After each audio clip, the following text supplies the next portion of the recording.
na koy amal moom Tounkara féete si diaspora bi ñu bari nag ràññee ko lool xàmmee ko si xeex bi nga xam ne nag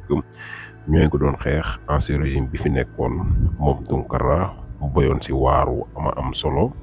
nekk patriote activiste boo xam ne nag mu nga féete fële sa diaspora ba di wéyal liggéeyam ànd ak premier ministre Ousmane Sonko président Bassirou Diomaye Diakhar Faye xeexal Pastef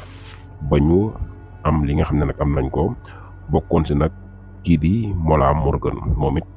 nekk activiste boo xam ne tamit mu ngi féete si diaspora bi moom it mën nañ ne bokkoon si xeex bi di def ay live di woote ngir nag Pastef am ndam si combat bi nga xam ne nekkoon na si ginnaaw ba ndam li amee président Bassirou Diomaye Diakhar Faye jiiti réew mi premier ministre Ousmane Sonko topp sax moom Mollah Morgun nag gis ngeen fan yi mu commencé génn di sorti di wax que ne nag bokkul Pastef di wane que ne daal bokkul Pastef am ñuy wax que ne daal moom Mollah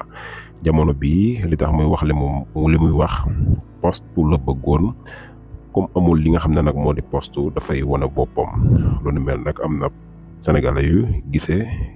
façon boobu di wax que ne daal moom poste la bëggoon te comme amul poste nag jamono bii dafay dellu ginnaaw ba tax nag moom Mollah nee na daal bokkul Pastef patriote la dafay continuer di xeex moom Mollah léegi nag continuer di xeex boobu question bi nga xam ne ñu bari ñu ngi koy laaj mooy ana lan lay xeex jamono bii ak kan lay xeexal ndax ñi mu àndoon loon di woote bokk Pastef